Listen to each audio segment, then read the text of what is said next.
Patience.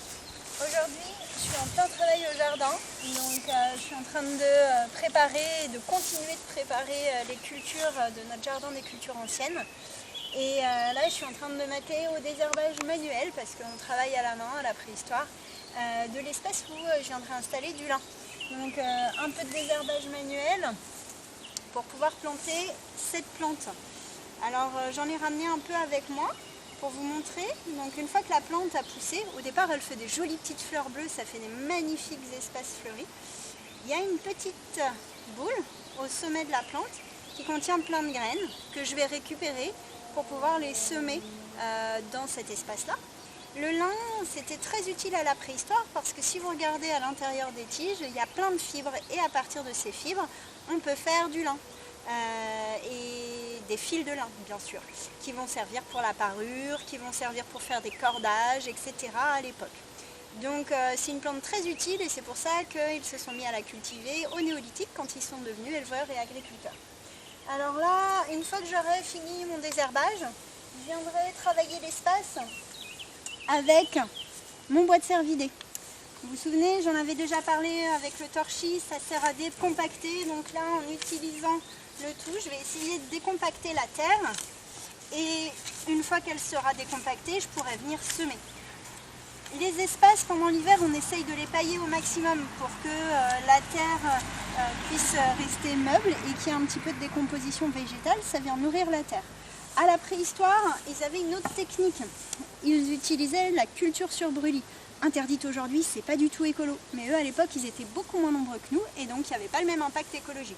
Donc ils défrichaient une parcelle, ils la brûlaient et ensuite ils pouvaient cultiver.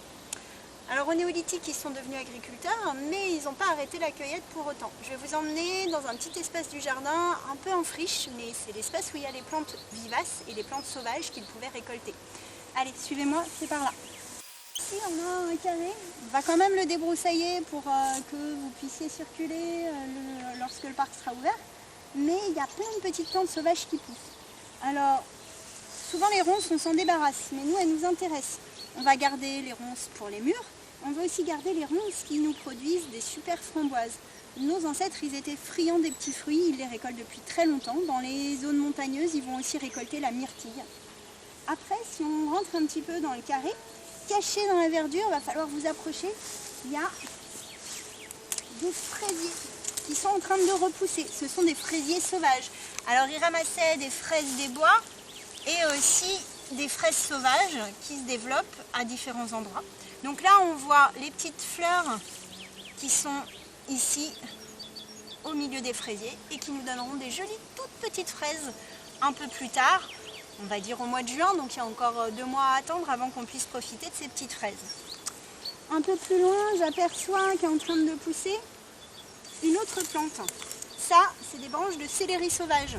Donc, je ne sais jamais où vont arriver les plantes, elles se ressèment d'elles-mêmes d'une année sur l'autre. On les laisse pousser, je défricherai un peu pour qu'elles puissent prendre un peu d'ampleur un peu plus tard. Juste au pied, on pourra mettre du paillage. Donc là, elles commencent déjà à être assez jolies.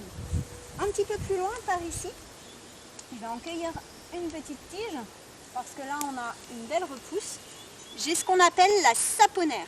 Alors la saponaire, c'est une super plante.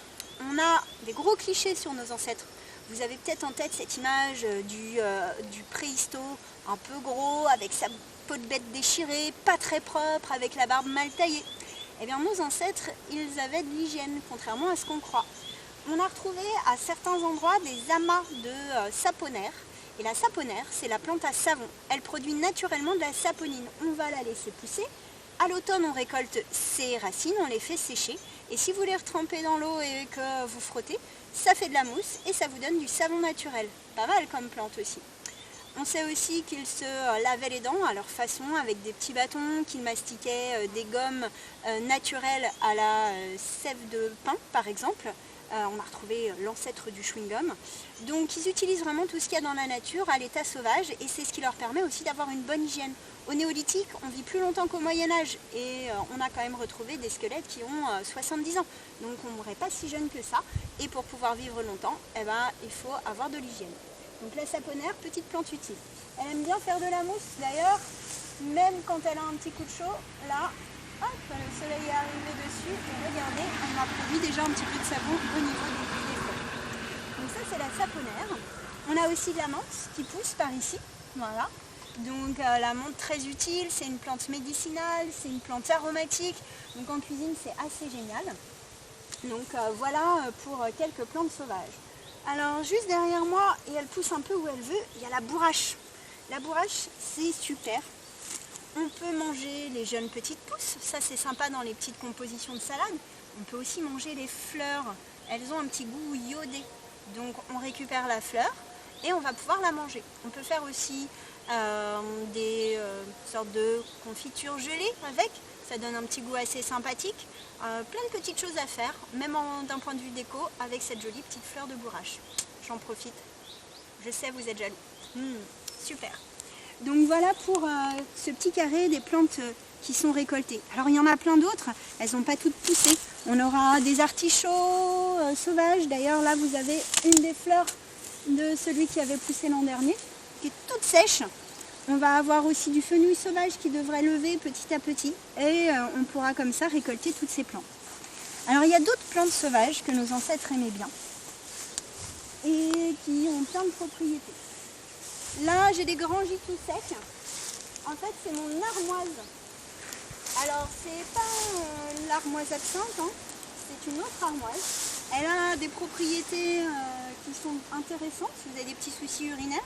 On ne sait pas s'ils les utilisaient pour ces vertus-là, mais en tout cas, ils connaissaient cette plante et elles étaient, ces plantes-là, dans leur environnement naturel. Après, on va avoir tout ce qui est plantes aromatiques selon les régions. Du thym, du romarin. Là on a du romarin, là on a du laurier, ici on a de la sarriette. Donc ils avaient peut-être déjà des petits mélanges type herbe de Provence pour leur cuisine. Mais ça reste un mystère. Et puis là j'ai de la sauge officinale. Alors, il va falloir que je la dégage un petit peu. Elle est déjà en fleurs, donc ça c'est super parce que les petites abeilles vont pouvoir venir butiner. Et cette plante-là séchée, elle est pas mal si vous avez des problèmes de rhume, de bronchite, etc. Elle est bonne pour les voies respiratoires. Après, c'est toujours le problème. En préhistoire, on retrouve parfois les graines, parfois les pollens. On peut retrouver des fragments de plantes. Ça arrive quand on a de la chance. Mais on n'a pas de texte. Donc on ne sait pas à quoi ils utilisaient chaque plante qu'ils ont pu récolter. Mais on voit qu'il y avait une richesse et que tout était intéressant pour eux à récolter. Donc soit pour manger, soit pour se soigner. Allez savoir. Ça restera un mystère. Il y a une chose qui est certaine, c'est qu'ils se sont mis au néolithique à cultiver certaines plantes. Si vous regardez autour de vous, dans la nature, il y a plein de légumineuses sauvages, notamment la lentille sauvage, des choses comme ça. Ils vont découvrir ces plantes, ils vont les récolter, et au néolithique, ils vont avoir l'idée de les cultiver pour pouvoir avoir plus de nourriture à l'endroit où ils sont installés, sans avoir à bouger et à se déplacer autant qu'auparavant. Alors j'ai ramené un petit échantillon de graines. Approchez-vous. Là, on a un espace qu'on vient de défricher la semaine dernière qui va nous servir à faire les semences. Alors, j'ai ramené quelques-unes des graines. Elles sont là. Je vais vous les montrer. Alors, il y a des petites graines un peu étranges. Ici, c'est de la famille des petits pois. Ça s'appelle des pois carrés. Alors, on sait qu'ils cultivaient ce pois un peu particulier qui ressemble un peu au petit pois. Du petit pois aussi sauvage, ça existe et ils en ont cultivé. On a les vesses ou les lentilles également. Et puis là, j'ai de la févrole. Alors c'est de la famille de la fève, je ne sais pas si vous connaissez. Donc voilà 4 types de graines qu'ils pouvaient avoir et cultiver à la préhistoire. Ils ont aussi cultivé les céréales, on les trouve à l'état sauvage. Donc le blé, l'orge, l'avoine, le millet, le sarrasin sont des céréales qu'ils ont pu cultiver à la préhistoire. Alors maintenant, comment on fait pour bien cultiver son jardin? Si vous êtes chez vous, vous pouvez préparer un petit carré. L'idée c'est que la terre soit ameublée. Alors nous ce qu'on a fait c'est que cet hiver tout cet espace là il était couvert. Ce qui fait que là en gros on a fait du désherbage manuel comme je faisais tout à l'heure. On a donné un petit coup de boîte cervidée pour ameublir tout ça. Et ensuite il n'y a plus qu'à semer. Et ensuite j'ai ramené du foin parce que j'avais plus de paille. Donc le foin remplacera la paille pour pouvoir recouvrir le tout une fois que j'aurai arrosé, afin que l'humidité reste sur la terre et que j'ai pas besoin d'aller l'arroser toutes les 2 secondes. Je vous rappelle qu'il faut que j'aille à la rivière à chaque fois chercher l'eau, donc ça fait un peu de boulot. Alors, pour les semences, en fait les graines, en règle générale, vous regardez leur taille et vous allez savoir à peu près comment vous devez les semer. Plus elles sont grosses, plus on va les mettre profondes. Plus elles sont petites, plus on va les laisser en surface. Il ne faut pas qu'il y ait plus de 5 fois la taille de la graine en terre au-dessus. Sinon, elle va avoir du mal à germer, etc. D'accord ? Ensuite, on va travailler au tronc. Plus elle est grosse, plus on l'espace. Donc là, sur de la fèverolle, qui est quand même relativement grosse, je peux laisser facilement, hop, 20 cm entre chacun de mes plants. Ça va me donner des plantes aussi haut que ma bourrache, donc une belle plante. Donc on n'hésite pas à les espacer. Par contre, quand on va faire la vesse, là, on va faire des espaces beaucoup plus rapprochés. Donc, on passe au trou, on met les plantes, ensuite je vais recouvrir, et puis je vais venir arroser. Donc là, je retrouve ma poterie, je viendrai mettre de l'eau, et après, je vais venir pailler. Donc voilà, en gros, comment ça va fonctionner. Vous voyez un peu le boulot ?